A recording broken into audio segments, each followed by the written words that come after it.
అందరికీ వందనాలు. ఈ ఆదివారం పరిశుద్ధ దినము.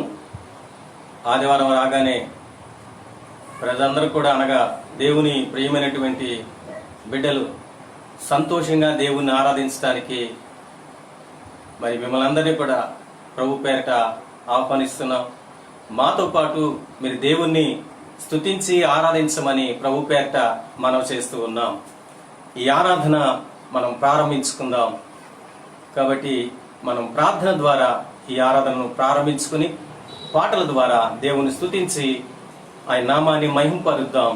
సమయాన్ని కాస్త దేవుని కొరకు, మీరు దేవుని మాటల కొరకు మీరు సమయాన్ని ఇవ్వండి. దేవుడు మిమ్మల్ని దీవించి బహుగా ఆశీర్వదిస్తూ ఉంటాడు. ప్రార్థన చేసుకుందాం. మాతో పాటు లైవ్ లో ఉన్నట్లయితే తలలు వంచండి, ప్రార్థన చేసుకుందాం. పరిశుద్ధుడా, ప్రేమగల మా తండ్రి, స్తోత్రములు చెల్లిస్తున్నాం.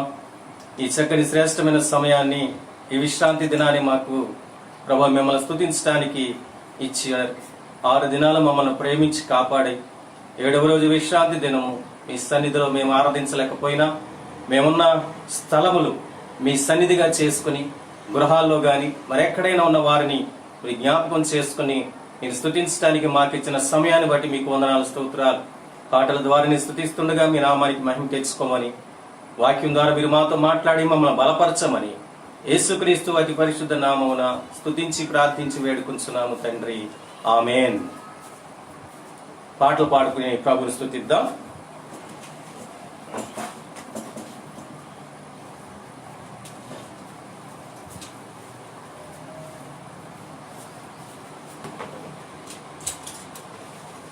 Praise the lord. మరి పాటలు పాడుకుని దేవుని ఆరాధించుకుందాం. మొట్టమొదటిగా నీ కృప లేని క్షణము, నీ దయ లేని క్షణము నేను ఊహించలేనయ్యా అని పాట పాడుకుందాం.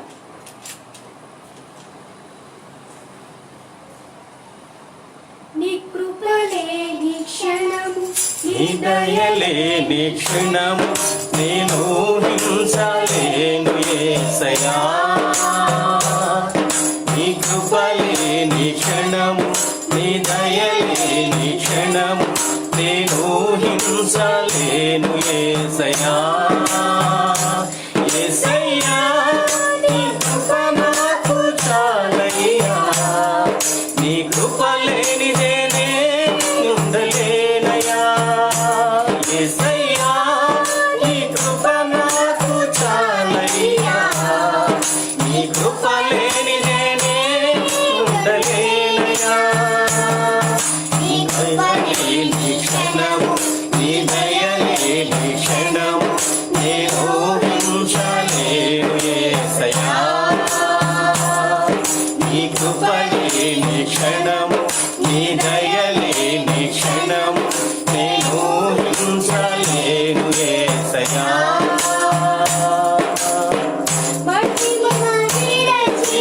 మహిలోకి దిగి వచ్చి మార్గము చూపారి మనిషిగా మార్చావు.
హల్లెలూయా హల్లెలూయా హల్లెలూయా హల్లెలూయా. హల్లెలూయా. మరి ఒక పాట పాడుకుందాం.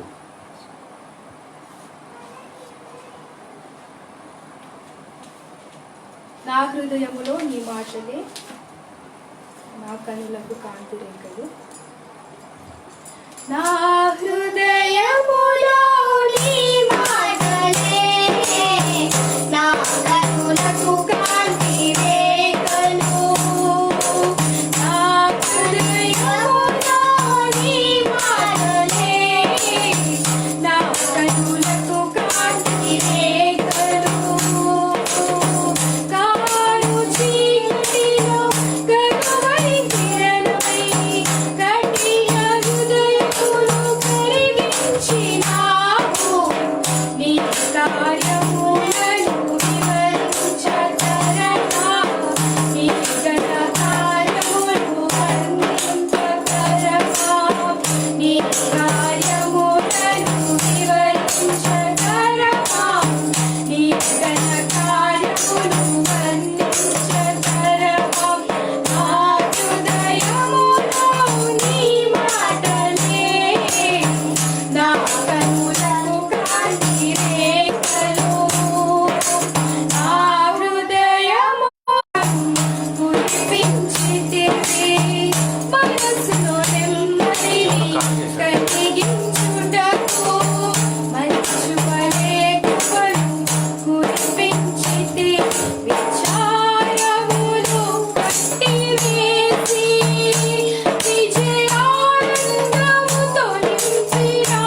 హల్లెలూయా హల్లెలూయా హల్లెలూయా. హల్లెలూయా.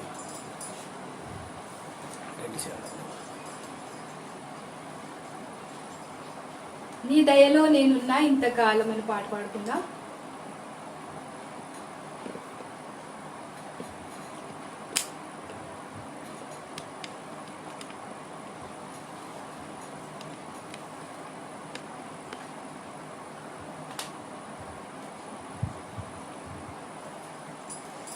నీ దయలో నేనున్నా ఇంతకాలం, నీ కృపలో దాచినావు గతకాలం. నీ దయలో నేనున్నా ఇంతకాలం, నీ కృపలో దాచినావు గతకాలం. నీ దయ లేనిదే నేనేమవుదును, నీ దయ లేనిదే నేనేమవుదును తెలియదయ్యా. నీ దయలో నేనున్నా ఇంతకాలం, నీ కృపలో దాచినావు గతకాలం. నీ దయలో నేనున్నా ఇంతకాలం, నీ కృపలో దాచినావు గతకాలం. తల్లిదండ్రులు చూపిస్తారు ఎనలేని ప్రేమను ఇలలో చేయాలని ఆశిస్తారు అంతరంగ గొప్పవారిగా. తల్లిదండ్రులు చూపిస్తారు ఎనలేని ప్రేమను ఇలలో చేయాలని ఆశిస్తారు అంతరంగ గొప్పవారిగా.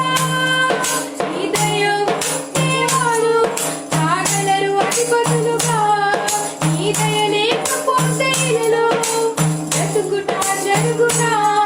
నీ సిలువ నీడలోనే నన్ను దాచి ఉంచావని, ఎంతవరకు నీ ప్రేమ పొందాలని. నీ దయలో నేనున్నా ఇంతకాలం, నీ కృపలో దాచినావు గతకాలం.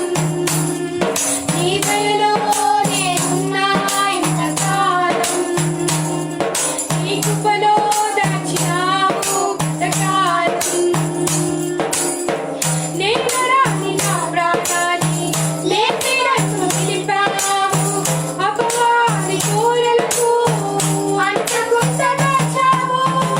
నేను రాని నా ప్రాణాన్ని లేపి నన్ను పిలిపావు, అపవాది కోరలకు అంటకుండా దాచావు. నీ రెక్కల నీడలో ఆకాశయ దుర్గము, ఏ కీడు నా దగ్గరికి రాకుండా నీ కృపను తోడుచ్చినావు. నీ పాదాల చెంతనే నే పరవశించాలని, నా ఆయువున్నంత వరకు నీ ప్రేమ పొందాలని. నీ దయలో నేనున్నా ఇంతకాలం, నీ కృపలో దాచినావు గతకాలం. నీ దయలో నేనున్నా ఇంతకాలం, నీ కృపలో దాచినావు గతకాలం. Hallelujah hallelujah hallelujah. హల్లెలూయా.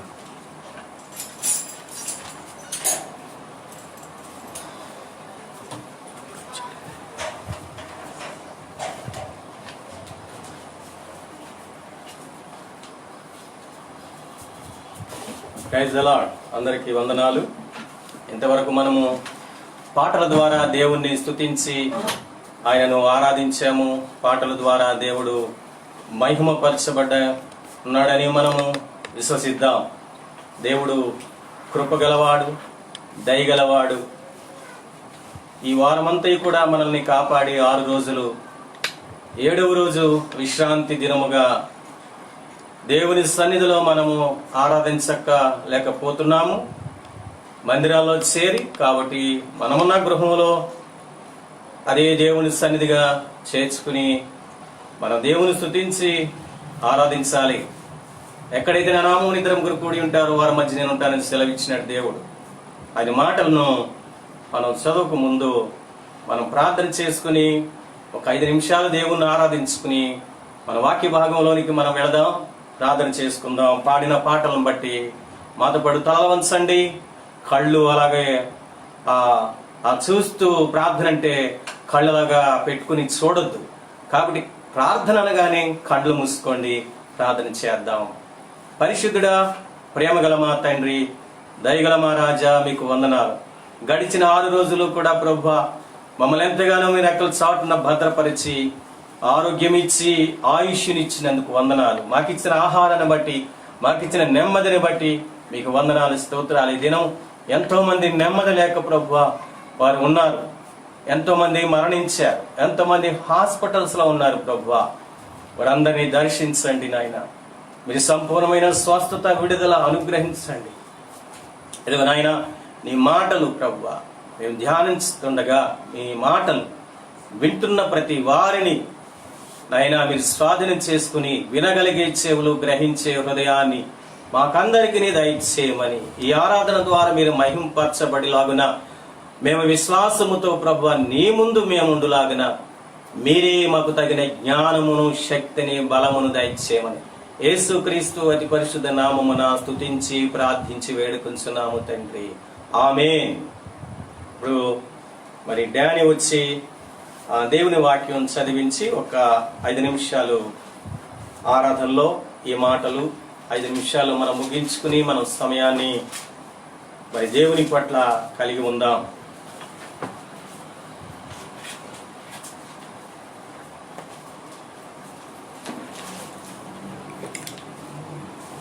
మన రక్షకుడు ప్రభు అయిన యేసుక్రీస్తు నామంలో లైవ్ లో చూస్తున్న ప్రతి ఒక్కరికి ప్రభు నామమున శుభావందనములు. లైట్ ఆఫ్ లైఫ్ మినిస్ట్రీస్ సంఘ సభ్యులు ప్రతి ఒక్కరికి పేరు పేరున శుభావందనలు తెలియజేస్తున్నాను. దేవుడు గతించిన వారం నుండి ఈ వారం వరకు ఆయన చల్లని రెక్కల చేతి కింద నన్ను భద్రపరిచి కాపాడిన ఆ దేవాది దేవునికి స్తుతి స్తోత్రము చెల్లును గాక. హల్లెలూయా, హల్లెలూయా.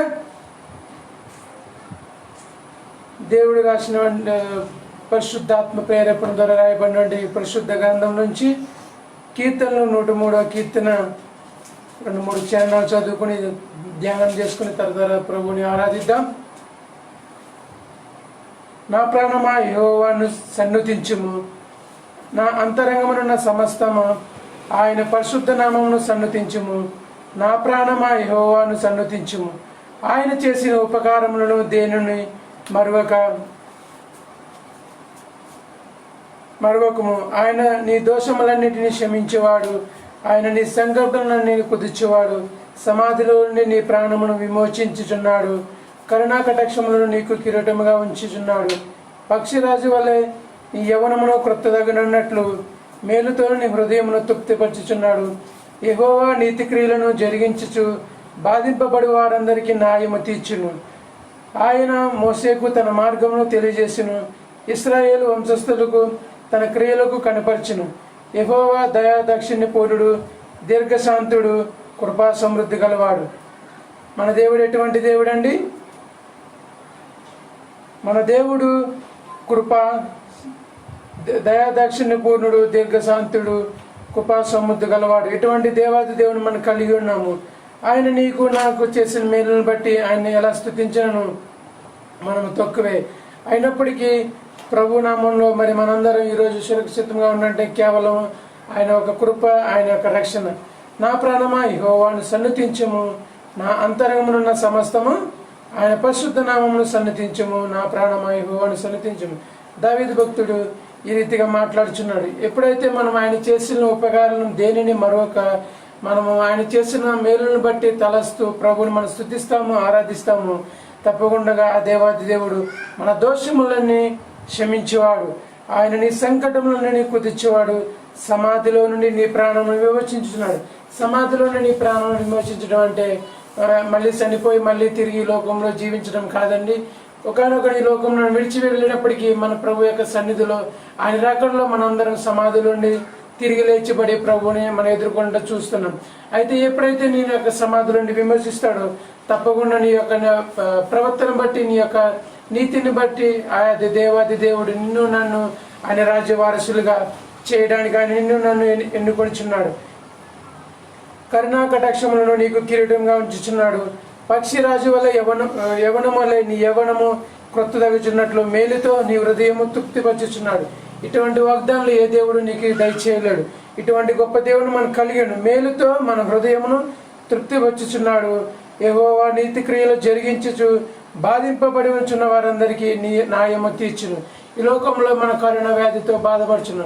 అయితే ఒకనొక దినాన ఆ దేవాది దేవుడు నువ్వు ఎప్పుడైతే దేవుని సన్నిధిలో మోకరించి ఆయన సన్నిధిలో మొరపెడతావో తప్పకుండా ఆయన నీ బాధను, నీ చింతను, నీ యావత్తునంతను తొలగించి ఆ దేవాది దేవుడు తప్పకుండా నీకు ఓదార్పునిచ్చుచున్నాడు. యెహోవా ఆయన మోసేకు తన మార్గమును తెలియజేసిన ఇశ్రాయేలు వంశస్థులు తనకు క్రియలను కనపరచును. దేవుడి పరిశుద్ధ వాక్యం దీవించును గాక. ఎప్పుడైతే మనం ప్రభునందు విశ్వాసం ఉంచి ఆయన పట్ల నమ్మకం ఇస్తావో తప్పకుండా దేవాది దేవుడు గొప్ప కార్యములు చేస్తాడు. మనం ఉన్న సమయంలో ఇంతవరకు చక్కగా పాటలు పాడి ప్రభుని మహిమపరిచాము. అదేవిధంగా ఇప్పుడు మనకున్న సమయంలో బట్టి మీరెక్కడ ఉన్నప్పటికీ ప్రభు సన్నిధిలో ఆయన స్తుతించాలి, ఆయన ఆరాధించాలి. ఎక్కడైతే నా నామం 2-3 కూడి స్తుతించి ఆరాధిస్తారో మన మధ్యలో ఆయన సన్నిధి ఉంటుందని వాక్యం సెలవిస్తున్నారు. అదే రీతిగా నువ్వు దేవుని స్తుతించి ఆరాధించాలనుకుంటే నీకున్న సమయాన్ని బట్టి నీకున్న పనులన్నీ విడిచిపెట్టి ప్రభుని స్తుతించి ఆరాధించడానికి ప్రతి ఒక్కరూ మీ సమయాన్ని వెచ్చిద్దాం. దేవునికి స్తోత్రం. హల్లెలూయా. చక్కని వాక్యం ఇంతవరకు మనం ధ్యానం చేసుకున్నాం. చక్కగా పాటలు పాడి దేవుని స్తుతించి మహిమపరిచాము. అదేవిధంగా అతి ప్రాముఖ్య సమయంలోకి వెళ్ళబోతున్నాము. దేవుడు మన కొరకు చక్కని వాక్యము దైవజనుల ద్వారా అందించబడుతుంది. దయచేసి అందరూ సిద్ధపడదాం వాక్యం కొరకు. అదేవిధంగా మరి ప్రాముఖ్యంగా ముందు దేవుని స్తుతించి ఆరాధిద్దాం. ఆయన చేసిన మేలులను ఏది మరొక ఆయన స్తుతించి ఆయన ఆరాధిద్దాం.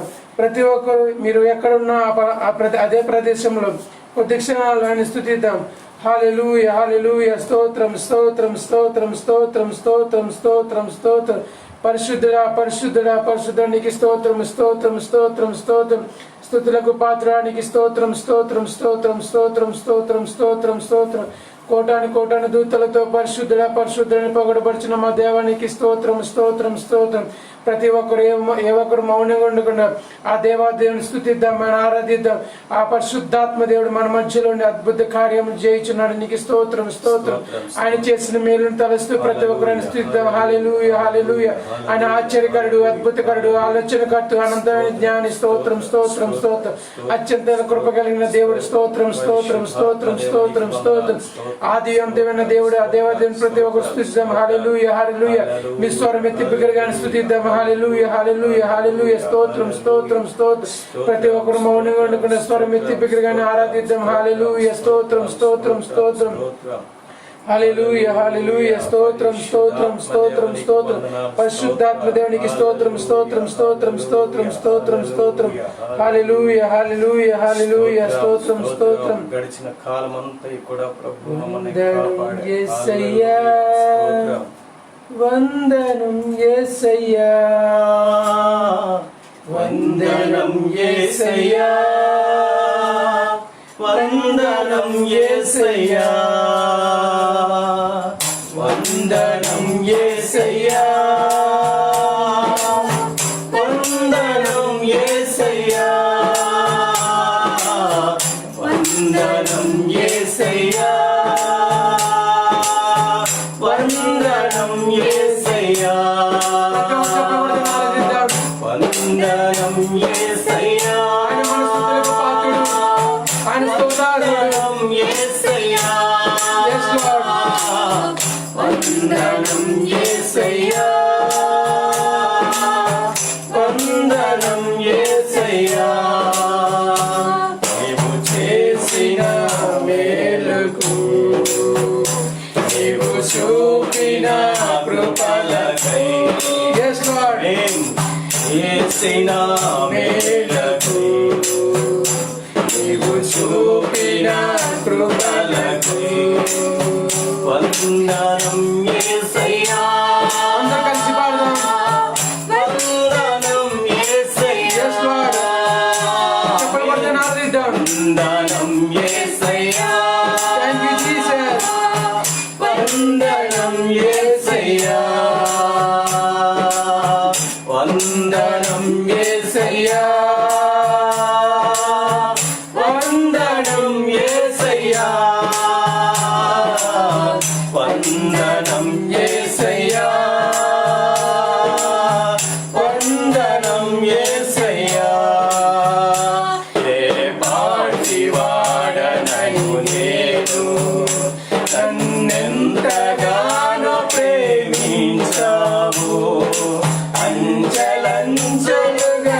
హెచ్చించి నన్నెంతగానో దీవించావు.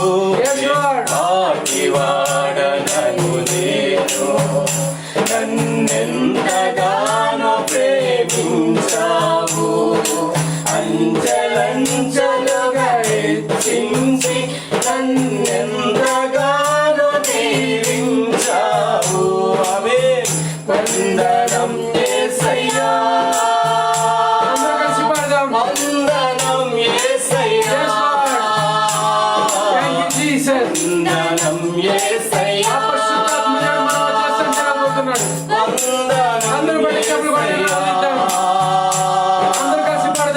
వందనం వందనాలు చెప్తూ ఆయన స్తుతిస్తూ ఆయన ఆరాధిద్దాం. Thank you Jesus. ఇటువంటి తరుణం మళ్ళీ నీకు నాకు దొరకదు. ఇప్పుడున్న సమయంలో ఇది అనుకూల సమయము. Yes, Lord. వందనం యేసయ్యా, వందనం యేసయ్యా, Thank you, Jesus. వందనం యేసయ్యా, వందనం యేసయ్యా. బలహీనుడైన నన్ను నీవెంతగానో బలపరచావు. క్రీస్తు మహిమైశ్వర్యములో ప్రతి అవసరమును తీర్చావు. బలహీనుడైన నన్ను నీవెంతగానో బలపరచావు. క్రీస్తు మహిమైశ్వర్యములో ప్రతి అవసరమును తీర్చావు. వందనం యేసయ్యా, Yes, Lord. వందనం యేసయ్యా, బలహీన సమయంలో వందనం నీ బలము మాకు ఇచ్చి బలపరిచిన దేవునికి స్తోత్రము తండ్రి. వందనం అందరం మాతో పాటు కలిసి పాడదాం. వందనం యేసయ్యా, Thank you, Jesus. వందనం యేసయ్యా, Yes, Lord. వందనం యేసయ్యా, వందనం యేసయ్యా,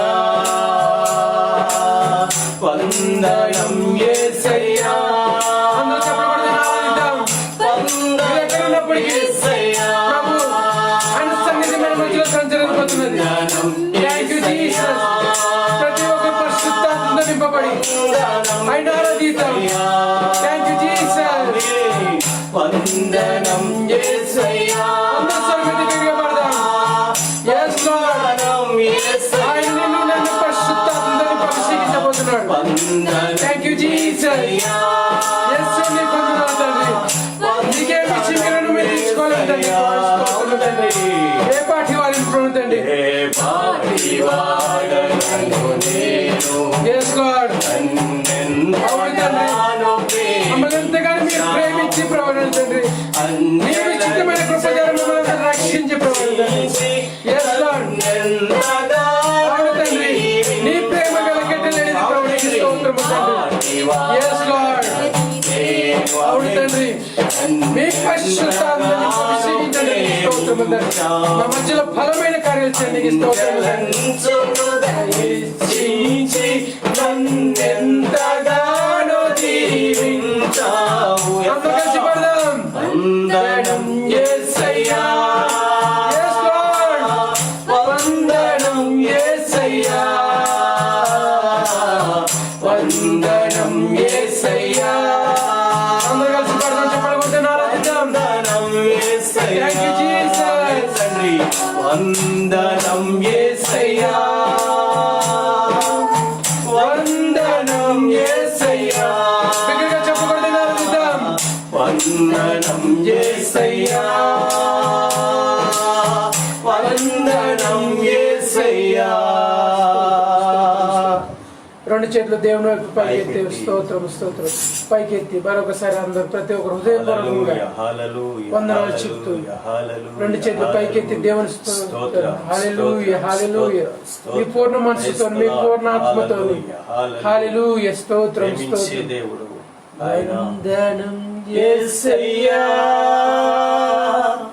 వందనం యేసయ్యా అందరూ కలిసి పాడదాం రెండు చేతులు దేవుని వైపు చూపిస్తూ మీ హృదయంలో మీ ఆలోచన మీ తలంపులు దేవుని సన్నిధిలో పెడుతూ ఆ పరిశుద్ధాత్మ పొందుకునే విధంగా ప్రతి ఒక్కరు మరొకసారి కలిసి పాడదాం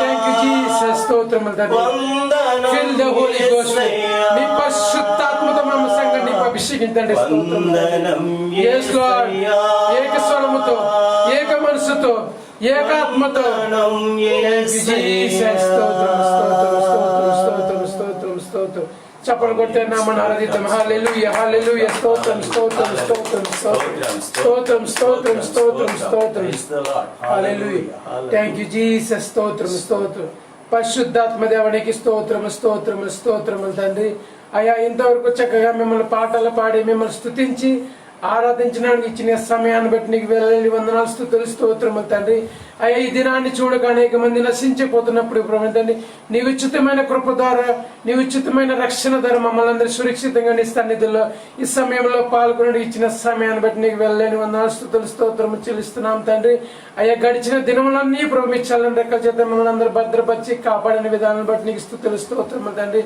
అయ్యా మా ముందున్న జరగబోయే ప్రతి ఒక్క కార్యక్రమం మీరే తోడి నడిపించండి ప్రభు నీకు స్తోత్రములు తండ్రి స్తోత్రములు తండ్రి స్తోత్రములు తండ్రి అయ్యా ఎందరైతే ఈ లైవ్ లో పాల్గొని వీక్షిస్తున్నారు ప్రతి ఒక్కరు మీరు దర్శించండి ఆ గృహంలో మీరే ప్రభు మీ పరిశుద్ధాత్మ కంచి వేయండి ప్రభు నీకు స్తోత్రములు తండ్రి ఎటువంటి రోగము ఎటువంటి వైరస్ ని కానీ ఆ గృహమును తాకకుండా మీ పరిశుద్ధాత్మ కంచి వేసి కాచి కాపాడండి నీకు స్తోత్రములు తండ్రి అయ్యా ఎవరైనా ఇప్పుడెప్పుడు కరోనా వ్యాధితో బాధపడుతుంది ఇప్పుడైనా శిరస్సు నుండి అరికాల వరకు సంపూర్ణమైన స్వస్థత విడుదల యేసు నామములో కలుగజేయమని ఆజ్ఞాపిస్తున్నాం నీకు స్తోత్రములు తండ్రి 5 గంటల ఎన్నికలేని మమ్మల్ని అందరినీ ప్రభు ఎన్నుకుని ఈ రోజు ప్రభు తండ్రి మమ్మల్ని ఈ రీతిగా ఏర్పరిచిన విధానం బట్టి నీకు స్తుతులు స్తోత్రము చెల్లిస్తున్నాం నీకు స్తోత్రము తండ్రి స్తోత్రము తండ్రి స్తుతులకు పాత్రుడు ఆరాధన గారు కూడా నీకు స్తోత్రము స్తోత్రము స్తోత్రము తండ్రి 5 గంటల తండ్రి మరి ప్రాముఖ్యంగా తండ్రి మా సంఘం అంతా ప్రభు మిమ్మల్ని కలిసి మేము స్తుతించలేనప్పుడు ప్రభు తండ్రి ఇదిగోనే తండ్రి మా యొక్క ప్రతి ఒక్క గృహముని ప్రభు నీ సన్నిధిగా మార్చిన విధానం బట్టి నీకు వందనాలు స్తోత్రములు చెల్లిస్తున్నప్పుడు ఎక్కడైతే నీ సన్నిధి ఉంటారో ప్రభు తండ్రి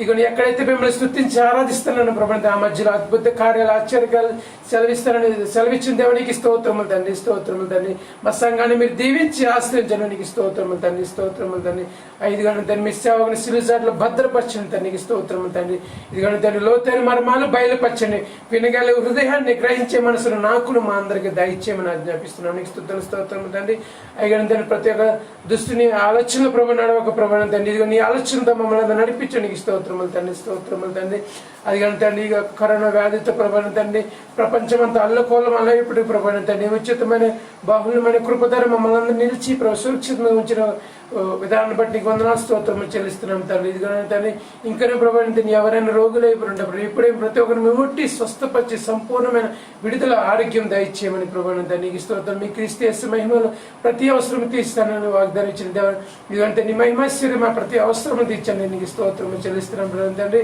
అయ్యాను తండ్రి ప్రతి ఒక్కరిని వాక్యానికి సిద్ధపరిచే ప్రతి ఒక్కరిని సిద్ధపరచమని అడుగుతున్నాం నీకు స్తోత్రము చెల్లిస్తున్నాం తండ్రి అలాగే ప్రాముఖ్యం ఈ సేవకుని ప్రభావిత మీ రెండంతలను ఆత్మతో అభిషేకించండి నీకు స్తోత్రము చెల్లిస్తూ ఈ కొద్ది స్తుతి ఆరాధన యేసుక్రీస్తు నామముకే సమర్పిస్తున్నాం మా ప్రియ పరలోక తండ్రి ఆమేన్ ఆమేన్ ఆమేన్ దేవునికి స్తోత్రం హల్లెలూయా మన మధ్యలో సేవకులు ఉన్నారు మరి చక్కని వాక్యం అందజేస్తున్న ప్రతి ఒక్కరు వినడానికి ప్రతి ఒక్కరు ప్రయత్నం చేద్దాం దేవునికి స్తోత్రం హల్లెలూయా హల్లెలూయా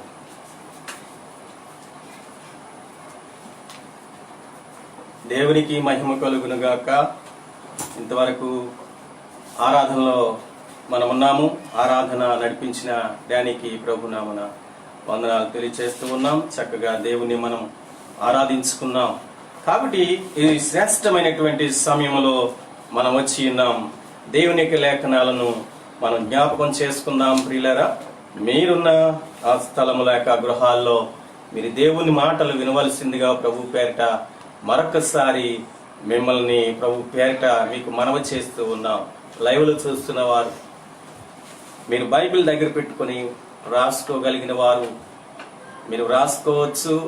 అనగా మేమేమి అంత పెద్ద బోధకులమని మీతో చెప్పటం లేదు, కానీ దేవుడు మాకిచ్చిన ఆ యొక్క కొన్ని మాటలు దేవుని పరిశుద్ధ గ్రంథములో నుండి ఈ దినం మీకు అందించవాలని ప్రభు ఉద్దేశపూర్వకంగా మాకిచ్చినటువంటి మాటలు. కాబట్టి ఇవి దేవుని యొక్క పరిశుద్ధ లేఖనాల నుండి మనము చదువుతూ ఉన్నాము, వింటూ ఉన్నాము. మనము అర్థము చేసుకునేలాగిన పరిశుద్ధాత్మ దేవుని మనం అడిగితే గనక ఆయన సహాయము చేసే దేవుడు. కాబట్టి మనము ఒక్క నిమిషం ప్రార్థన చేసుకుందాం. పరిశుద్ధుడా, ప్రేమగల మా తండ్రి, స్తోత్రం.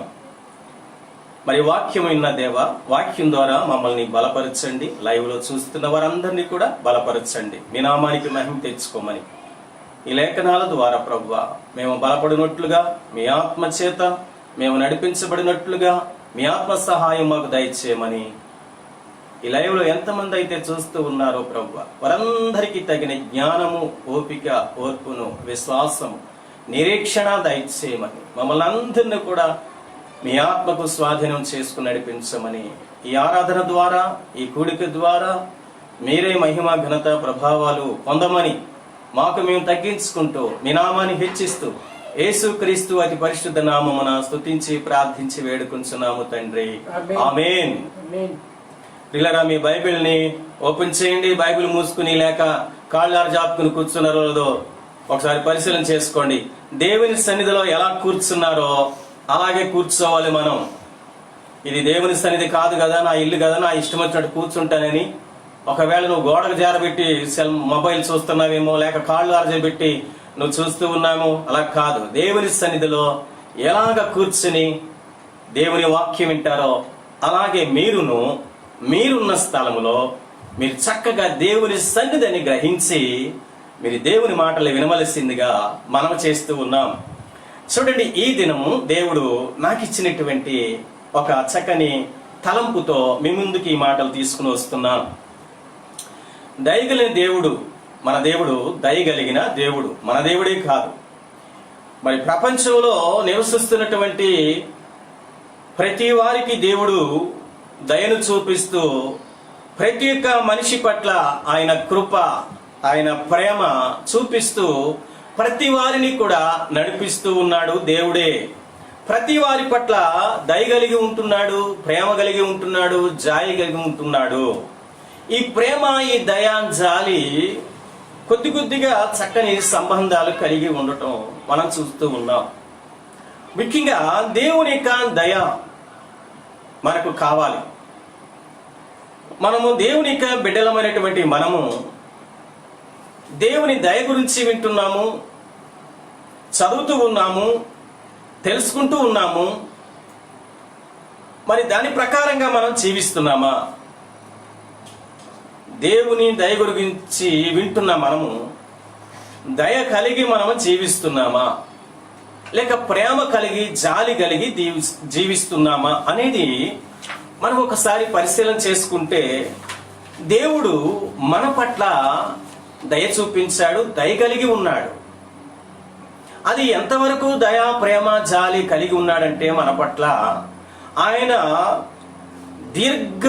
దీర్ఘశాంతము కలిగి, దీర్ఘకాలము మన పట్ల, లేక ఈ లోకములో జీవిస్తున్న వారి పట్ల దీర్ఘకాలము దయ చూపిస్తూ ఉన్నాడు.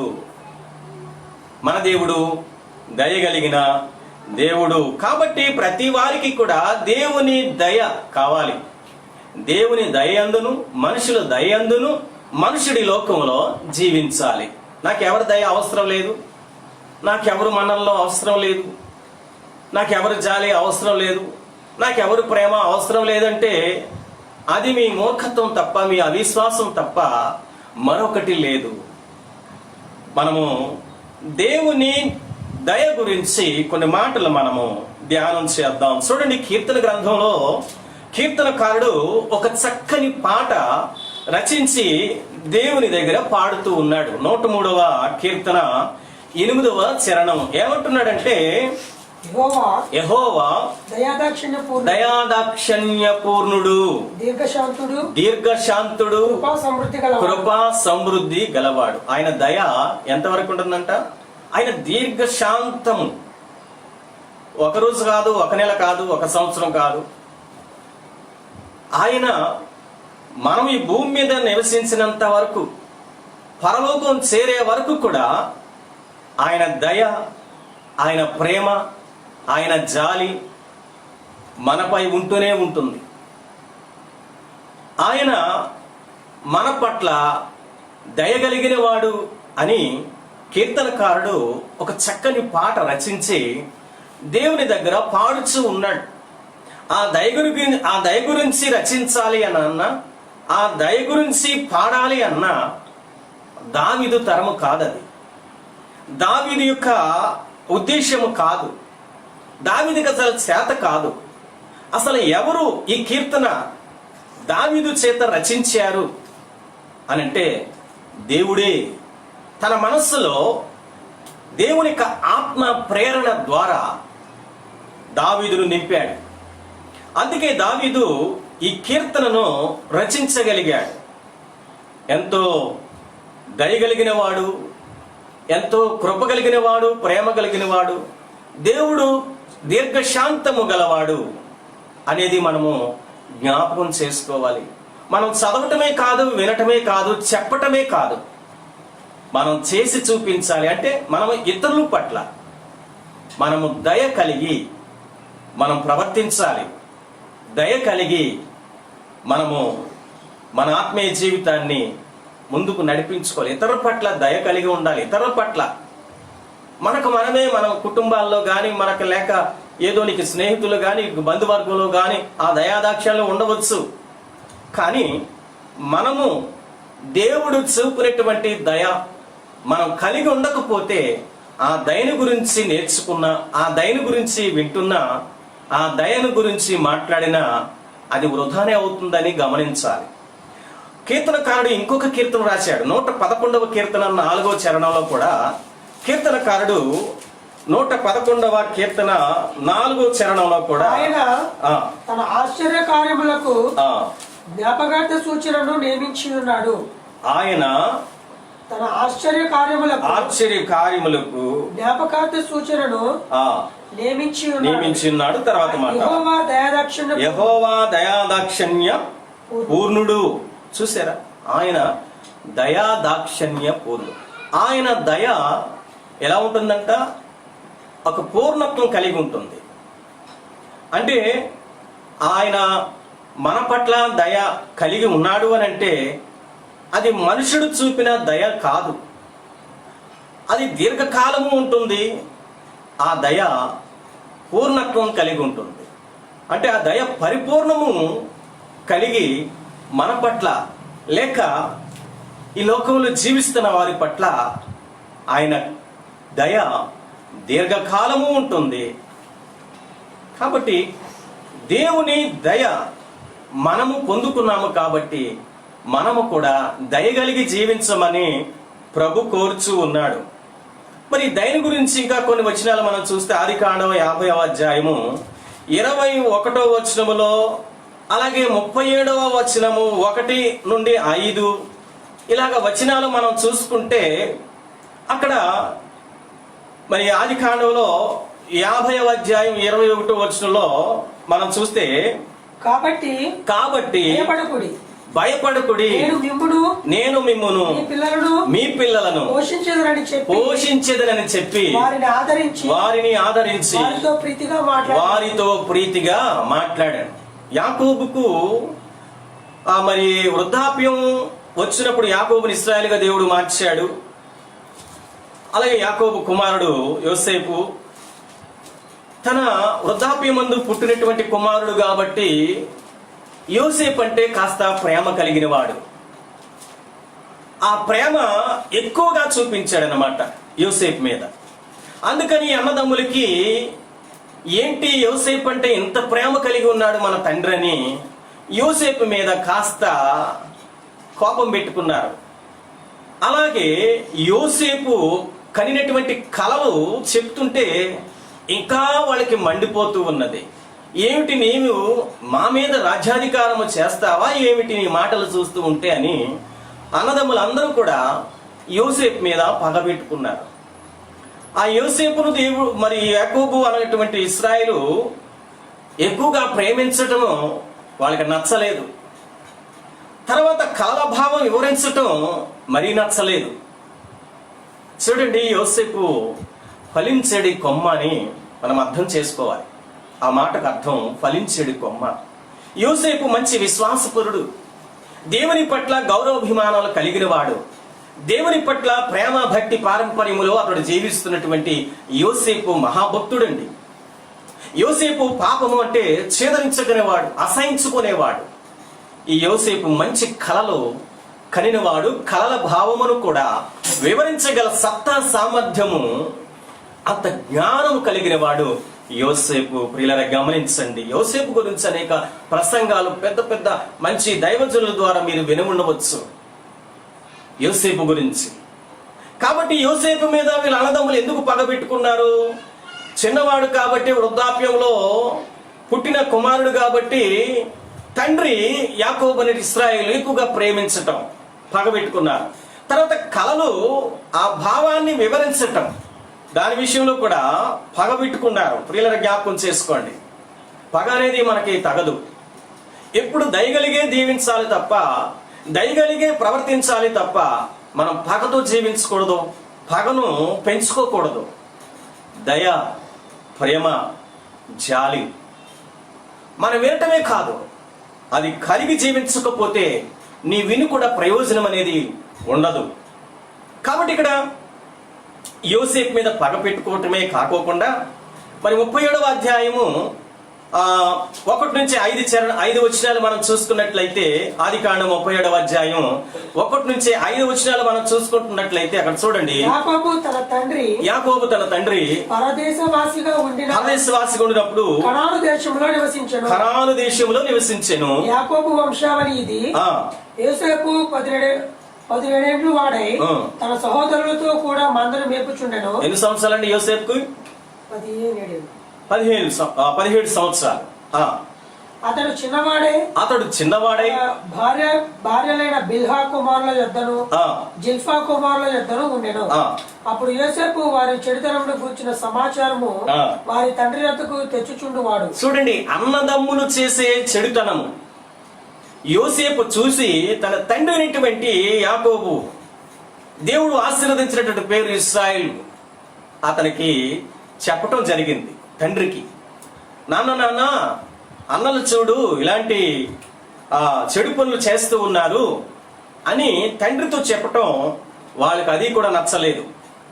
చూసారా, చెడు ప్రవర్తన, చెడు పని ఒక మనిషిని పాడు చేస్తూ ఉన్నది.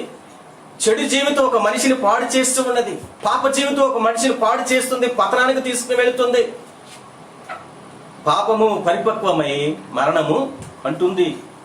పాపమునకు వచ్చే జీతము మరణమే కదా. చూడండి, తమ్ముని మీద ఎంత కోపము, ఎంత పగ పెంచుకున్నారో. దయ చూపించవలసిన ఆ తమ్ముని మీద వీళ్ళన్నలు కలిసి పగ పెంచుకుంటున్నారు. పిల్లరా,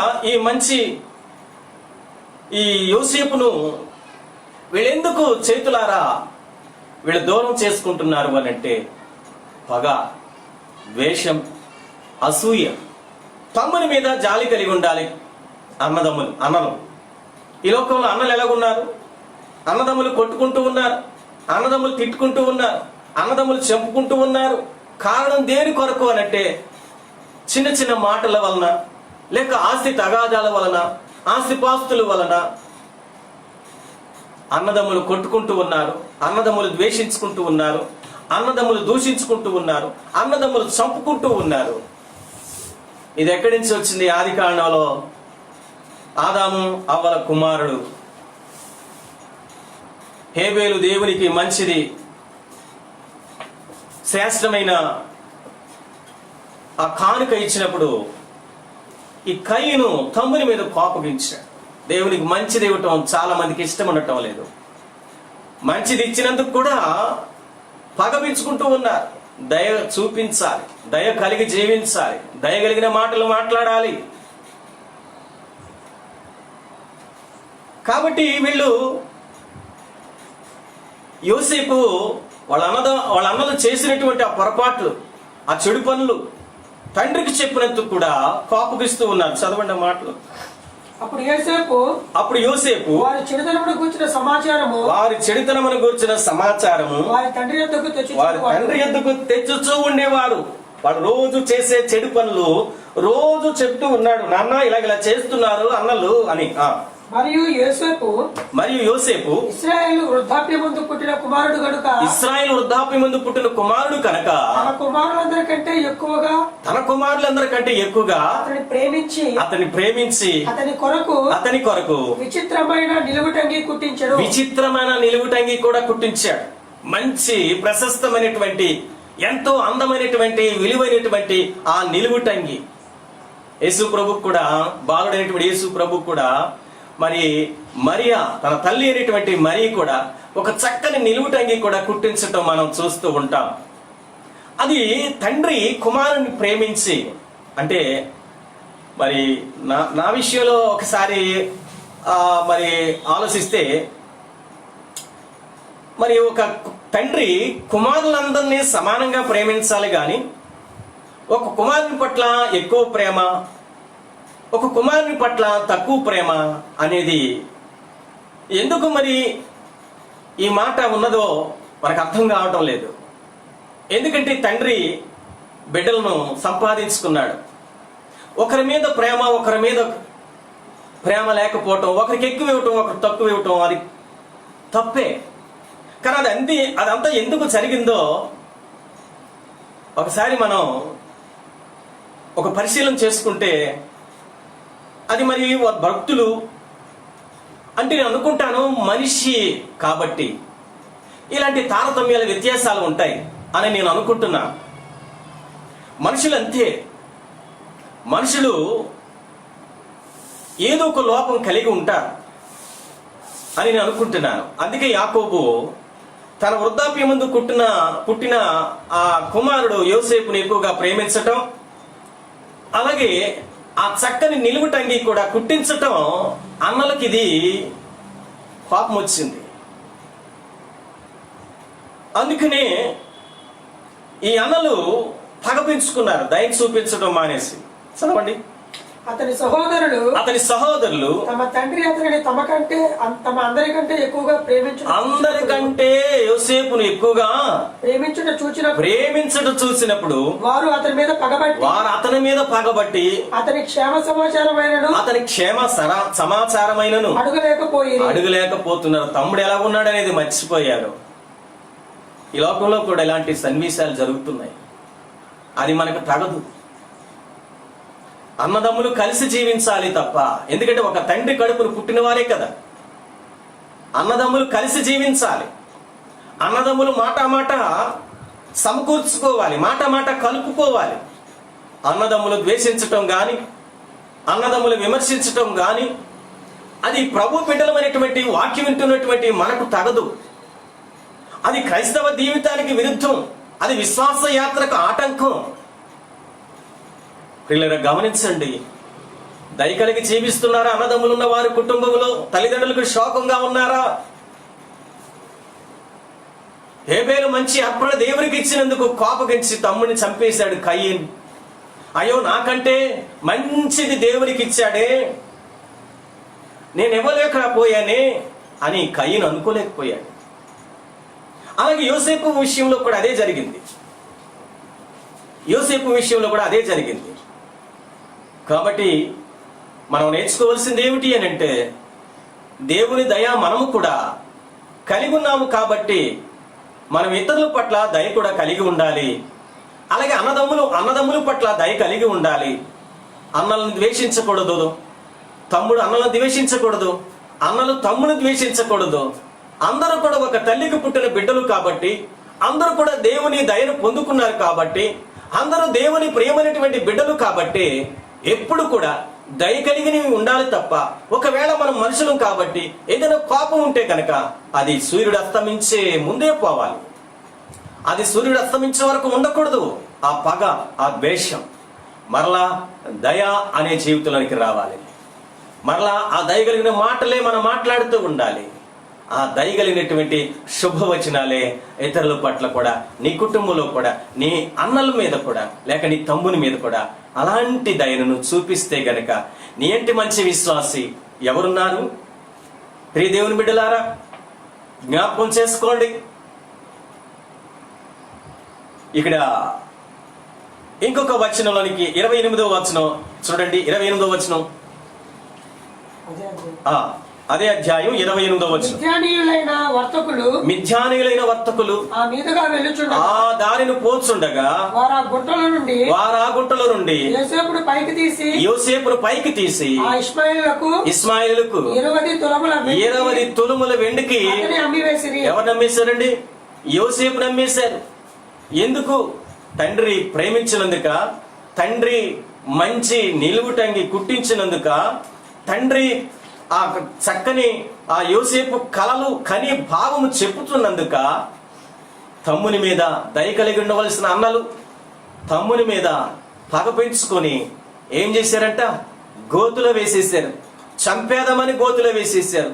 ఒకడంటాడు కదా, వద్దు, మన తమ్ముని చంపవద్దు, ఈ గోతులనే వేసి ఉంచేయండి అని వాళ్ళు గోతులో వేసేసి వెళ్ళిపోయారు. ఆ మీదుగా మిథ్యానీయులు వెళుతున్నారు. వాళ్ళ మంచి వర్తకులు, వ్యాపారవేత్తలు. వాళ్ళకి ఎన్ని తులాలకు అమ్మేశారండి? 20 తులాలు వెండికి అమ్మేశారండి. ఎవరిని అమ్మేశారు? తమ్ముడిని అమ్మేశారు.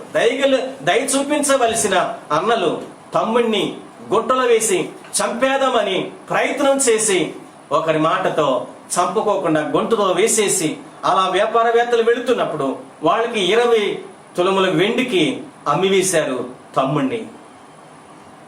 దయ కలిగి ఉన్నారా? జాలి కలిగి ఉన్నారా? ప్రేమ కలిగి ఉన్నారా? ఎలా ఉన్నారు అన్నదమ్ములు? ఇలాంటి పనులు చేయటం ఆత్మీయులకి తగదు.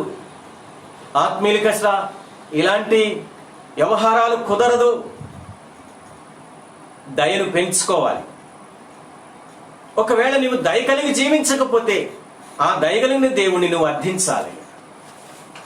అంతేగాని పగ, ద్వేషముతో కుటుంబాల్లో, సంఘాల్లో, సమాజంలో ఇలాంటివి పెట్టుకోవద్దు.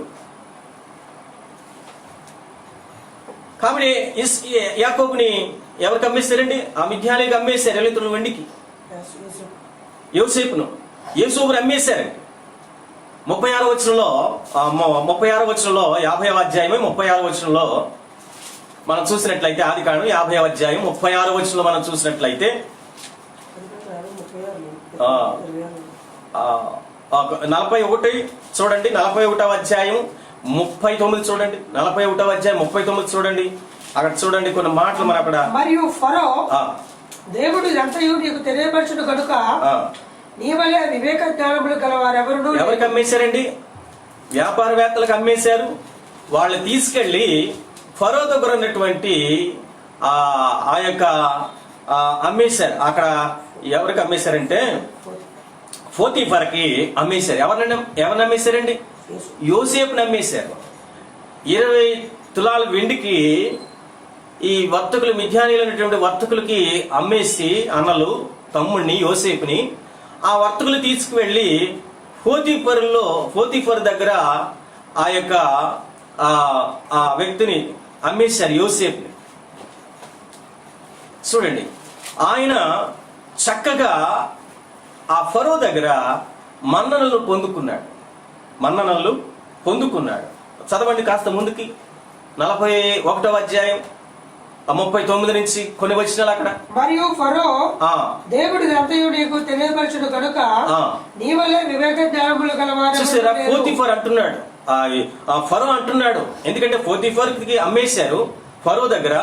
ఆ ఫరో యోసేపుని చూడండి. సరే, ఏది ఏమైనా ఆ యోసేపు మరి ఆ యొక్క మరి ఆ జైలులో ఉన్నాడు. ఆ జైలులో ఉన్నటువంటి ఆ వ్యక్తిని తీసుకుని వచ్చాడు ఫరో. అతడు కలల భావాలు చెబుతూ ఉన్నాడు. ఆ కలల భావాలు చెబుతున్నటువంటి ఆ చక్కని జ్ఞానం చూసి యోసేపును ఫరో మెచ్చుకోవడం జరుగుతుంది. ఇంత జ్ఞానం ఎక్కడది నీకు? ఇంత పాండిత్యం ఎక్కడ సంపాదించావు? ఇంత జ్ఞానవంతులను ఎక్కడ చూడలేదే అని ఫరో యోసేపుని మెచ్చుకుంటున్నాడు. చదవండి అక్కడ. నీవు నా ఇంటికి అధికారివై నీవు నా ఇంటికి అధికారివై ఉండవలెను. చూసారా ఎంత యోసేపు పట్ల దేవుడు దయగలిగి ఉన్నాడో చూడండి. అన్నలు అమ్మేసినా, కోపం పెంచుకున్నా చూడండి, దేవుడు మాత్రం యోసేపుని వదలలేదు. ఆ దయతోనే ఫరో లాంటి వ్యక్తిని మార్చుకొని యోసేపు పట్ల దయ చూపించి యోసేపుకున్నటువంటి జ్ఞానాన్ని అతడు చెప్తూ ఉన్నాడు. ఇక్కడ నీవే ఒక అధికారి ఉండు, నీకు ఏది కావలసి వచ్చినా అందరూ నిన్నే అడుగుతారని అక్కడ ఫరో స్థానంలో ఒక ప్రధానమంత్రిగా యోసేపుకి అక్కడ స్థానం దొరికింది. అంత ధ్యానించాలంటే మనకు సమయం దొరకదు. ఎందుకంటే కూర్చుని వినాలంటే, ఆ మొబైల్లో ఆ లైవ్ లో కూర్చుని వినాలంటే మాలాంటి ప్రసంగాలు మీరు ఎక్కువ వినలేరు. అదే గొప్ప గొప్ప వాళ్ళే, మీకు తెలిసిన వాళ్ళే అయితే ఎంత గంటలైనా గడుపుతారు. కాబట్టి క్లుప్తంగా మీరు చదువుకోండి.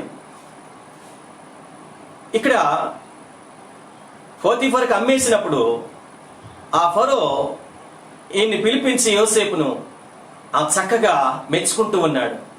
నీవు అధికారిగా ఉంటావు, ఈ ఐగుప్తుకి అధికారంగా ఉంటావు. ఐగుప్తులో నా స్థానం నీకు ఇస్తున్నాను, నా ఉంగరాన్ని నీకు తొడుగుతున్నాను, నా రాజదండం నీకు ఇస్తున్నాను, నిన్ను సన్మానిస్తున్నాను, నిన్ను ఊరేగిస్తున్నాను.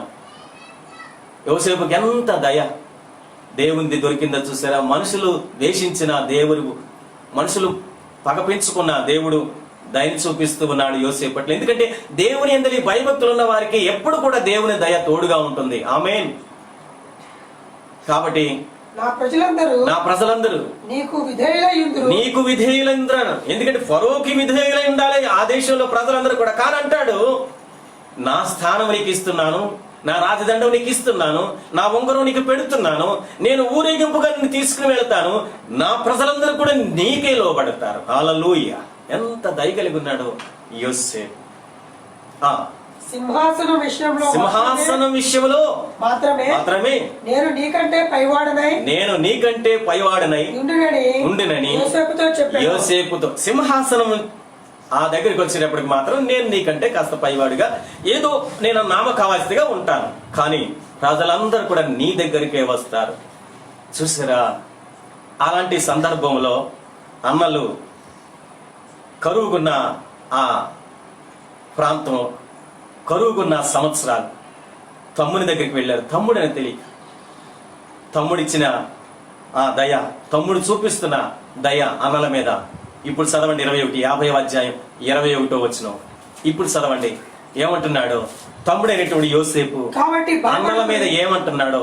కాబట్టి భయపడకండి, నేను మిమ్మును మీ పిల్లలను పోషిస్తాను, మీరు భయపడకండి. పోషించదని చెప్పి వారిని ఆదరించి వారితో ప్రీతిగా మాట్లాడంటే ప్రేమ, దయ, జాలి. అన్నలు ఎంత కీడు చేసినా, ఎంత పగ పెంచుకున్నా తమ్ముడు మాత్రం దయ చూపిస్తూనే ఉన్నాడు. ఆ దయ ఎక్కడి నుంచి వచ్చింది? తమ్ముడు అయినటువంటి యోసేపుకు దేవుని నుండి వచ్చింది. దేవుడు దయ కలిగిన వాడు, ప్రేమ కలిగిన వాడు, జాలి కలిగిన వాడు. కాబట్టే యోసేపు ఇంతగా దేవుని దయను పొందుకొని ఫరో దగ్గర ఒక రాజరికములో ఒక అధికారిగా, ఒక ప్రధానమంత్రిగా ఉండగలిగాడు. చివరికి అంటాడు, అన్నల మీద దయ కలిగి నేను మిమ్మల్ని పోషిస్తాను, మీ పిల్లల్ని పోషిస్తాను, ఏ తక్కువ చేయను అని అక్కడ అన్నల మీద దయ చూపిస్తూ ఉన్నాడు. పిల్లరా, మనం ఒకసారి ఆ రూతు గ్రంథం చూసినట్లయితే 2వ అధ్యాయం 16వ వచనం మనం చూసినట్లయితే బోయజు. ఎందుకంటే నయోమి విషయంలో మనకు తెలుసు నయోమి స్టోరీ అంతా. ఎందుకంటే మోయాబు దేశానికి వెళ్ళిపోయారు, భార్య పిల్లలను తీసుకుని వెళ్ళిపోయి అక్కడ కుమారులకి వివాహం చేసింది నయోమి.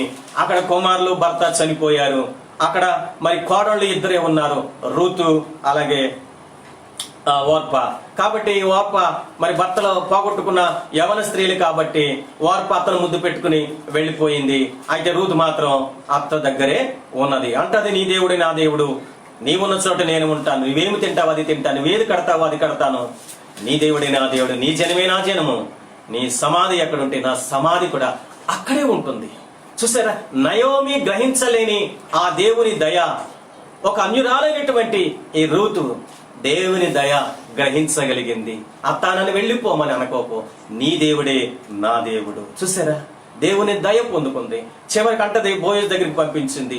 బోయజు మన సమీప బంధువుడే కాబట్టి బోయజు కూడా దేవుని దయను పొందుకున్నవాడే. క్లుప్తంగా నేను ముగిస్తున్నాను. బోయజు కూడా దేవుని దయను పొందుకున్నవాడే కాబట్టి నీవు నా బంధువు అయినటువంటి సమీప బంధువు అయినటువంటి బోయజు దగ్గరికి వెళ్ళు, బోయజు నిన్ను ఆదరిస్తాడు, దయ చూపిస్తాడని అత్త నయోమి ఆ రూతును బోయజు దగ్గరికి పంపించింది. బోయజు ఇక్కడ చూడండి రూతు మీద దయ చూపిస్తున్నాడు. 2వ అధ్యాయం 16 వచ్చిన రూతు గ్రంథం. మరియు ఆమె కొరకు పిడికెళ్ళు పడవేసి ఆమె ఏరుకున్నట్లు విడిచిపెట్టండి. ఏంటది? తన వ్యవసాయ పంటలో నుంచి ఆ కోత సమయంలో బోయజు అక్కడ కోత కోయిస్తుండగా, మనం అక్కడి నుంచే వచ్చిన వాళ్ళు, మనం కోత కోసే వచ్చిన వాళ్ళు, ఆ కోత సమయంలో కొడవళ్ళు పట్టుకొని కోత కోస్తూ ఉంటారు. ఆ కోత కోసేటప్పుడు కొద్దిమంది ఏం చేస్తారంటే ఆ గుప్పిట్లో వెన్నెలు కొంచెం కింద వేస్తారు. ఎందుకంటే అది ఇతరుల మీద దయ. ఎందుకంటే వాళ్ళు ఇతరులు ఏరుకుని దానిని జీవితాన్ని గడుపుకుంటారు. ఆ గింజలు, ఆ ధాన్యం తెచ్చుకొని వాళ్ళు పోషింపబడతారు. ఆ దయ బోయజు కలిగి ఉన్నాడు కాబట్టి దేవుని నుండి అంటాడు, మీరు పిడికిళ్ళు బిగించవద్దు, మీరు పిడికిళ్ళు జారవిడించండి. ఎందుకంటే ఆహారం లేని వాళ్ళు ఎంతో మంది ఉన్నారు. వాళ్ళు వచ్చి ఈ యొక్క ధాన్యము తీసుకుని వెళ్ళి వాళ్ళు కూడా పోషింపబడతారు. చూసారా ఆ దయ? ఎందుకంటే రూతు ఏరుకోటకు వస్తుంది, దేవుని దయ కలిగిన వాడు కాబట్టి ఆ రూతు ఆ పిడికల్లో విడిచిపెట్టినటువంటి ఆ వెన్నెలు ఆయన తీసుకుని వెళ్ళి ఆమె ఎంతగా పోషింపబడాలి అనే బోయాజు దయ కలిగిన రూతు మీద దయ కలిగి ఉన్నటువంటి వ్యక్తి అని ఇక్కడ మనం చూస్తూ ఉన్నాం. ఆమెను గద్దెంపవద్దు. ఎవరిని? రూతును. ఎందుకంటే పరిగేరుకుంటుంది. ఆమె కొరకే ఇవి విడిచిపెట్టండి, ఇతరుల కొరకు. ఎందుకంటే నీవు పోషింపబడాలి, ఇతరులు కూడా పోషింపబడాలి. నీ కడుపు నిండిందంటే ఇతరుల కడుపు కూడా మనం చూడాలి. ఆమెను ఏమంటున్నాడు? గద్దెంపవద్దు, తన దాసులకి ఆజ్ఞాపిస్తున్నాడు. రూతు ఏరుకుంటుంది, పరిగేరుకుంటుంది, ఆమెను గద్దెంపవద్దు అంటే మీరు ఏమిటి ఇక్కడికి వచ్చి నువ్వు ఇవన్నీ ఏరుకుంటున్నావని ఆమెను గద్దెంపవద్దు. చూసారా బోయజ్ ఎంత దయగలిగిన వాడు ఇతరు పట్ల. రూతు మీద దయ కలిగినటువంటి బోయాజు దేవుని యొక్క సాదృశ్యం, యేసుక్రీస్తుకు సాదృశ్యం, మంచి లక్షణాలు కలిగిన వాడు, దేవుని ప్రేమ కలిగిన వాడు, దేవుని జాలి కలిగిన వాడు, దేవుని దయ కలిగిన వాడు. మీకుందా ఈ దయ? లేకపోతే ఎంతసేపు అయినా మీ కొరకే, ఎంతసేపు అయినా మీ కొరకే, ఎంతసేపు అయినా మీ కొడుపే, ఎంతసేపు అయినా మీ కొడుపే. ఇతరుల కడుపు నింపరా? ఇతరుల కడుపు గురించి చూడరా? ఇతని ఆకలి గురించి చూడరా? ఎంతో మంది ఆకలికి అలమిస్తున్నారే, అన్నం లేక, వస్త్రాలు లేక ఎంతో మంది ఉన్నారు. వాళ్ళందరికీ ఆహారము, వాళ్ళందరికీ నీవు దయ కలిగి ఉండాలి. నీకు కలిగినదే, నీకు లేనిది కాదు. నీకేదుందో అదే ఇతరుల పట్ల నువ్వు దయ కలిగి ఉండాలి. ఎంతో మంది ఈనాడు సేవకులు కూడా సహాయం చేస్తూ ఉన్నారు. ఎంతో మంది దయ కలిగి ఉన్నారు. ఇతరులకు, తోటి సేవకులు, ఇతర ప్రజలు ఆహారం లేక ఎంతో మంది ఈ వైరస్ వలన బాధపడుతున్నారని ఎంతో మంది సేవకులు వారికి ఉన్న దాంట్లోనే సహాయం చేస్తూ ఉన్నారు. కానీ కొద్దిమంది సేవకులు, కొద్దిమంది విశ్వాసులు దేశం ఏమైనా పోనివ్వండి, ఎవరైనా ఆకలితో అలమటి ఉంచండి, ఆకలితో ఏమైనా చేసుకోనివ్వండి, కానీ నా డబ్బు మాత్రం నేను బ్యాంకు బ్యాలెన్స్ తీయను, నా డబ్బు మాత్రం నేను కదపను, ఇంకా పోగు చేసుకుంటాను, ఎవరైనా ఇస్తే తీసుకుని జేబులో వేసుకుంటాను అని అంటున్నావా? ఒక దినం వస్తుంది, నీకు తీర్పు దినం ఉన్నదని గ్రహించాలి. విశ్వాసమైతే, సేవకుడు అయినా మరెవరైనా సరే, నీకు కలిగినది దేవుని దయ పొందుకున్నావు, దేవుని స్వార్థ పరిచర్య ఇచ్చాడు, మీకు సొంత బిల్డింగుల్లో మీరు దేవుని ఆరాధిస్తున్నారు. కానీ ఇతరుల గురించి ఆలోచించండి, ఇతరుల గురించి, తోటి సేవకుని గురించి చూడండి. తోటి సేవకుడు అద్దె గృహాల్లో, అద్దె బిల్డింగుల్లో, అద్దె షెడ్డుల్లో దేవుని ఆరాధిస్తున్నారు. వాళ్ళని కూడా చూడండి. ఎంతో మంది వాళ్ళ కమ్యూనిటీని బలపరుచుకుంటూ ఉన్నారు. వాళ్ళ కమ్యూనిటీలో ఉన్న వ్యక్తులకు వాళ్ళు ఫైనాన్షియల్ గా సపోర్ట్ చేస్తున్నారు. మరి నీవు ఒక సేవకుడు అయి ఉండి ఇంత డబ్బు సంపాదించి చచ్చిపోయినప్పుడు ఏం తీసుకుని వెళ్తాం? ఇంత డబ్బు ఉండి విశ్వాసం అయ్యుండి చచ్చిపోయినప్పుడు ఏం తీసుకుని వెళ్తాం? ఇప్పటికే బీపీ షుగర్లతో బాధపడుతున్నారే, ఎప్పుడు ప్రాణం పోతుందో తెలియదు మనకి. ఎంతో మంది సేవకులు భార్యలు హాస్పిటల్స్ ఉన్నారు. వాళ్ళకి సహాయం చేయాలని నీకు మనసు లేదా? నీకు దయ లేదా? ఈ డబ్బును పెట్టుకొని ఏం చేస్తావు నువ్వు? నీ ప్రాణం పోయిందంటే సమస్తము విడిచిపెట్టి వెళ్ళిపోవాలి. ఈ బిల్డింగ్ నీతో రాదు, ఈ డబ్బు నీతో రాదు, ఈ పేరు నీతో రాదు. అంతయు కూడా విడిచిపెట్టి పోవలసిందే. ఇప్పుడైనా మీరు దేవుని సేవకులు, ఎంతో కష్టపడి సేవ చేస్తున్న వారికి సహాయం చేయండి. ఎంతో మంది సేవకులు హాస్పిటల్స్ లో ఉన్నారు. వారి భార్యలు, పాస్ట్రములు, ఎంతో మంది సహాయం చేయలేని మనసు, అటువంటి దయ, అటువంటి జాలి, అటువంటి ప్రేమ నువ్వు కలిగి లేకపోతే నువ్వు చేసే సేవ కూడా దేవుడు హర్షిస్తాడా? నీకు డబ్బు ఉంది, లేని వారి గురించి చెప్పటం లేదు, ఉన్న వారి గురించే చెబుతున్నా. నాకు లేదు, అయినప్పటికీ నాకున్న దాంట్లోనే నేను సహాయం చేయాలని, నాకు చేతనైన సహాయం ఇతరులకు నేను చేస్తాను కూడా. నేను కూడా అద్దెళ్లలోనే నేను ఆరాధిస్తున్నాను. నాకేమి సొంత బిల్డింగులు లేవు, అయినప్పటికీ నేను దేవుని దయను పొందుకున్నాను. నేను దేవుని ప్రేమను చూశాను. నేను దేవుని జాలి నా పట్ల ఉన్నది. మీరు కూడా చూపించండి. ఆ సేవకుడు ఎలా పోతే నాకెందుకు అనుకోకు, ఆ సేవకుని భార్య ఎలా పోతే నాకెందుకు అనుకోకు, లేక దేశంలో ప్రజలు ఎలా పోతే నాకెందుకు అనుకోకు. నువ్వు భేదము చూపించొద్దు, వర్గ భేదము చూపించొద్దు. దేశంలో నివసిస్తున్నటువంటి ఆకలికలను ఉన్న వారికి, అవసరతలు ఉన్న వారికి నువ్వు వెళ్ళి హక్కుని చేర్చుకో. దయను చూపించేవాడవు, దేవుడు నిన్ను దీవిస్తాడు. దేవుడు నీకు మంచి ఆరోగ్యం ఇస్తాడు. ఇతరుల పట్ల ఇలాంటి దయను చూపించు. రూతు మీద బోయజు దయను చూపించాడు. ఆ పరిగెను గుప్పిట్లో పట్టుకోకండి, విడిచిపెట్టండి. ఆమె పోషింపబడాలి, ఆమెను గద్దించకండి. ఎంత దయ కలిగిన వాడు రూతు మీద బోయజు మనం చూస్తూ ఉన్నాం. సమూయేలు గ్రంథం 2వ గ్రంథం 9వ అధ్యాయం 1వ వచనంలో అంటాడు, సౌలు కుటుంబానికి దావీదు సహాయం చేస్తూ ఉన్నాడు. సమూయేలు 2వ గ్రంథం 9వ అధ్యాయం 1వ వచనం, సౌలు కుటుంబానికి దావీదు సహాయం చేస్తూ ఉన్నాడు. యోనాతానును బట్టి, ఎందుకంటే యోనాతాను గురించి మనకు తెలుసు. యోనాతాను దావీదు మంచి స్నేహితులు, ప్రాణ స్నేహితులు, ప్రియమైన స్నేహితులు. తండ్రి యొద్ద నుంచి వచ్చే ఆ కీడును ఆ యోనాతాను దావీదుకు తెలియచేస్తూ ఉన్నాడు. ఎంత మంచి దయగలిగిన వాడు యోనాతానును బట్టి నేను ఉపకారము చూపుటకు సౌలు కుటుంబములో ఎవడైనా కలడా అని దావీదు అడుగుతున్నాడు. సౌలు కుటుంబంలో ఎవడైనా ఉన్నాడు? సౌలు నాకు హాని చేయవచ్చు, నాకు కీడు చేయవచ్చు, నా మీద పగను పెంచుకోవచ్చు, నా మీద దయను చూపించకపోవచ్చు. సౌలు కుటుంబంలో ఎవరైనా ఉంటే గనక నేను వారి పట్ల సహాయం అనే దయను చూపిస్తాను. ఎవరైనా ఉన్నారా చెప్పండి. సౌలు కుటుంబమునకు సేవకుడకు సీబా అని ఒకడుండగా వారు అతనిని దావీదు నొద్దకు పిలువనంపిరి. రాజు యోనాతాను కుమారుడైనటువంటి మెఫీబోషెత్. 2 కాళ్ళు లేవు. ఎవరు దయ చూపిస్తారు? ఇలాంటి వారు ఎంతో మంది దేశంలో ఉన్నారు. 2 కాళ్ళు పోగొట్టుకుని ఆహారం చేత అలమటిస్తూ ఉన్నారు. ఎవరు కూడా దయ చూపించటం లేదు. ఆరోగ్యం ఉన్నవారు, అందంగా ఉన్న వారి పట్ల దయ చూపిస్తారు, డబ్బున్న వారి పట్ల దయ చూపిస్తున్నారు. కానీ గరీబుడు పట్ల ఎవరు దయ చూపిస్తున్నారు? 2 కాళ్ళు లేవు. ఇక్కడ దావీదు అంటాడు, సౌలు కుటుంబంలో ఎవరున్నారా అంటే షేబా తీసుకొచ్చాడు. అయ్యా ఉన్నాడు. యోనాతాను కుమారుడైనటువంటి మెఫీబోషెత్ 2 కాళ్ళు పోగొట్టుకున్నారు. అయ్యా సౌలు నుండి నీకు రావాల్సిన భూమి అంతటిని కూడా మెఫీబోషెత్ అనేటువంటి నీకు నేను ఇప్పిస్తాను, ధైర్యంగా ఉండని దావీదు మెఫీబోషెత్ మీద దయను చూపించాడు. హల్లెలూయా, ఆమేన్. ఎవరండి? ఎవరు ఇలాంటి వారిని ఆదరించి దయ చూపించే? నీకు డబ్బు ఉందనుకుంటున్నావు, ఇలా కార్యక్రమాలు చేస్తున్నావా? ఎంతో మంది మంచి కార్యక్రమాలు చేస్తూ ఉన్నారు, దాన ధర్మాలు చేస్తూ ఉన్నారు, ఇతరుల పట్ల దయను కలిగి ఉన్నారు.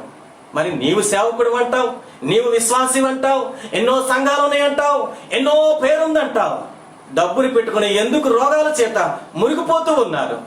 తీయండి డబ్బు. లేని వారికి, దేశంలో పేదవారికి ఇవ్వు. ఎందుకంటే నువ్వు చచ్చిపోయి, నువ్వు ఎప్పుడు చచ్చిపోతావో తెలియదు. ఈ డబ్బు నీతో రాదు. విశ్వాసులారా, మీరు కూడా ఉన్నది కాస్త దయ కలిగి ఇతరుల పట్ల అవసరాలకు నీకున్న దాంట్లో కాస్త సహాయం చేయి. అది దేవుని ప్రేమ, అది దేవుని జాలి, అది దేవుని దయ మనం కలిగి ఉండకపోతే మనం నేర్చుకుని ప్రయోజనం లేదు.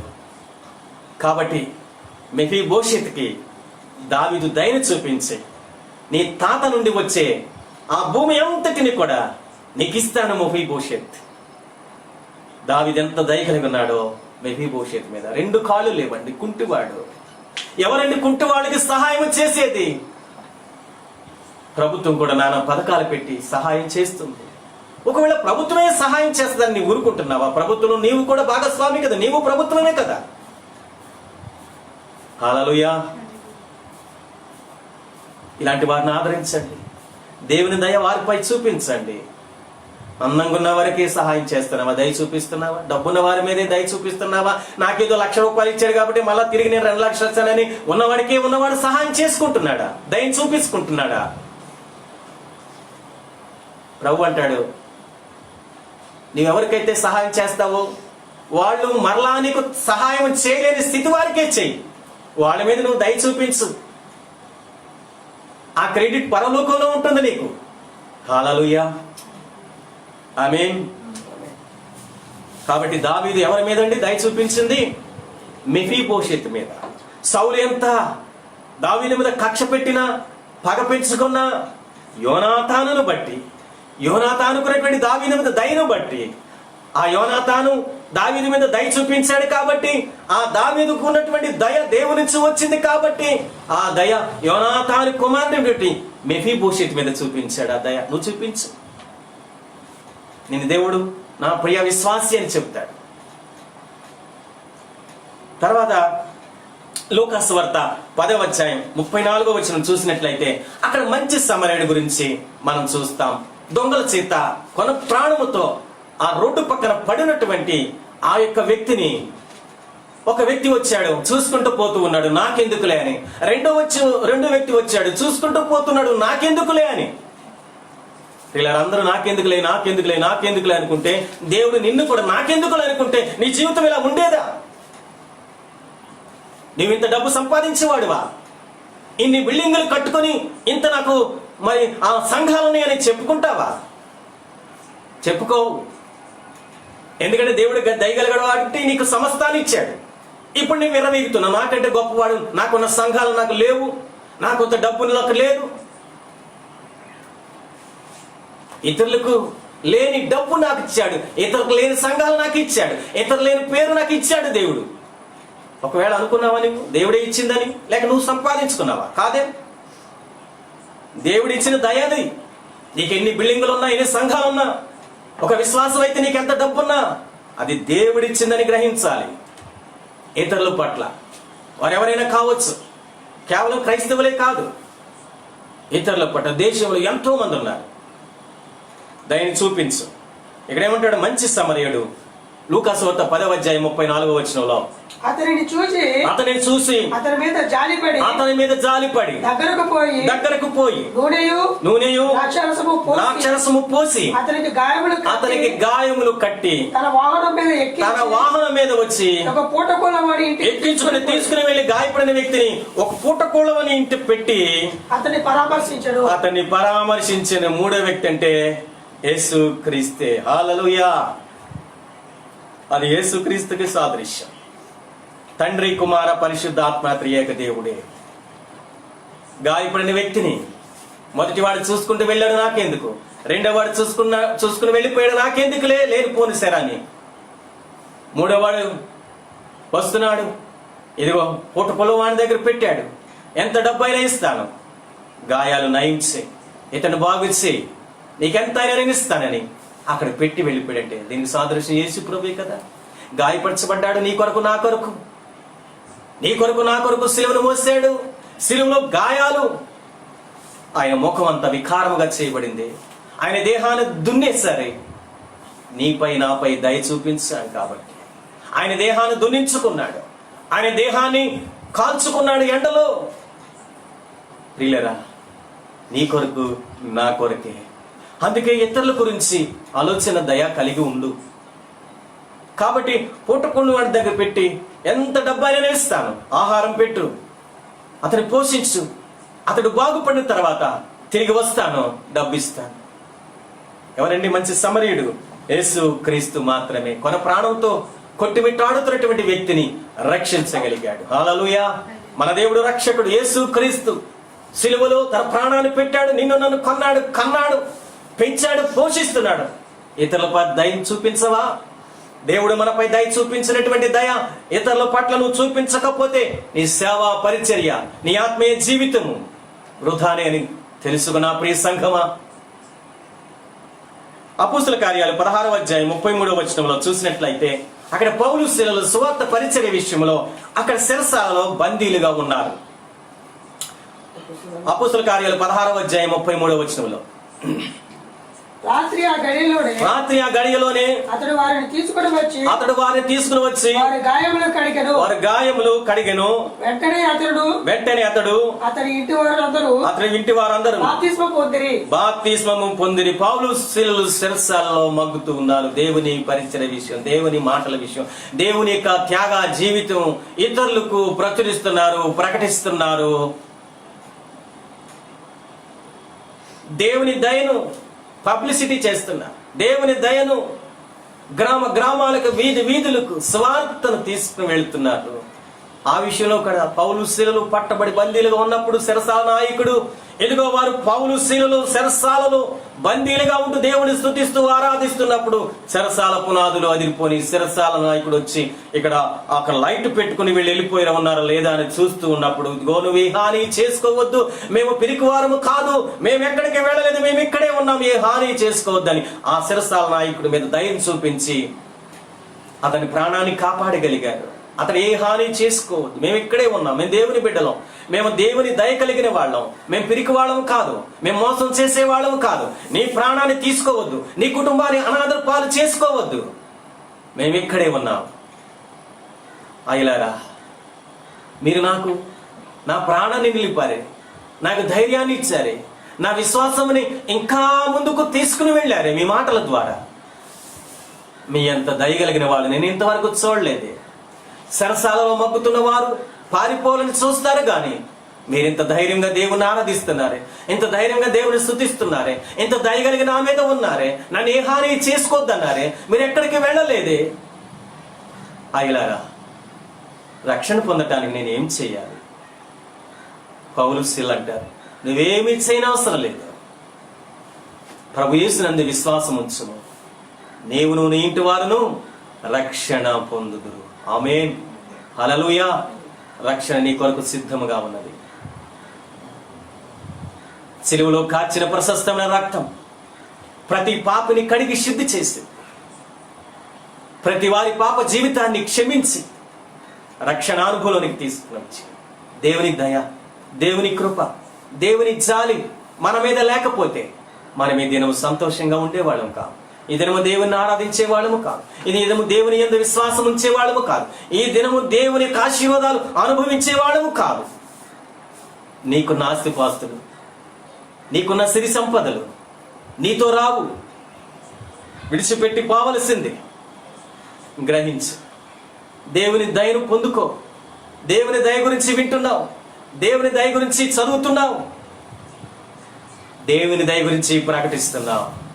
ఆ దయను ఇతరుల మీద చూపించకపోతే నీవు వ్యర్థుడివే, నీ విశ్వాసం వ్యర్థము. చూడండి, అపోస్తల కార్యాలు 28వ అధ్యాయం 2వ వచనంలో అపోస్తలుడైన పౌలు చూడండి ఒక చక్కని మాట. అనాగరికులకు ఆ ద్వీపవాసులు మాకు చేసిన ఉపచారము ఇంతింత కాదు. ఎవరండి వాళ్ళు? అన్యులైన ద్వీపవాసు ప్రజలు అపోస్తలుడైన పౌలుకి పరిచయం చేశారు. తన కష్టకాలంలో అన్యులు చేస్తున్నారండి దాన ధర్మాలు. నువ్వు సేవకుడు అయ్యండి, నీ డబ్బు బ్యాంకులో పెట్టుకున్నావు, నువ్వు విశ్వాసం అయ్యండి, నీ డబ్బు బ్యాంకుల్లో పెట్టుకుంటున్నావే. అన్యులు చేస్తున్నారండి చక్కగా. మళ్ళీ అన్యులు అంటావు వాళ్ళు మంచోడు కాదు, వీళ్ళు మంచోడు కాదు. సరే, వాళ్ళు మంచోడు కానప్పుడు దయం చూపిస్తున్నారు, దాన ధర్మాలు చేస్తూ ఉన్నారు.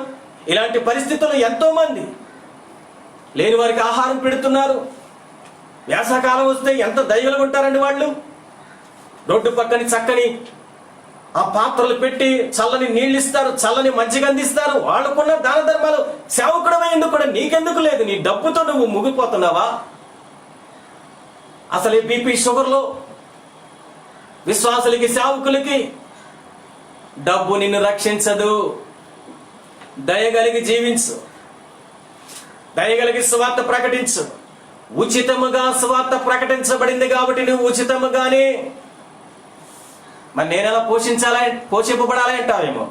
దేవుని దయ నీ మీద ఉన్నది కాబట్టి నీవు ఇంతగా అభివృద్ధి పొందావు, ఇంతగా ఉందని చెప్పుకుంటున్నావు. అది కేవలం దేవుని దయను మాత్రం మర్చిపోకు. ఈరోజు ఉంటామో పోతామో ఎవరికి తెలీదు. దేవుని దయ ఉంటే సజీవులుగా ఉంటాం, లేదంటే పోతాం. నువ్వు దేవుని దయని విడిచిపెట్టకు. నువ్వు దేవుని దయ కలిగి ఉండు. అన్యులు దేవుని దయ కలిగి వాళ్ళు కుల వ్యవస్థ చూడటం లేదు, మతంగా చూడటం లేదు.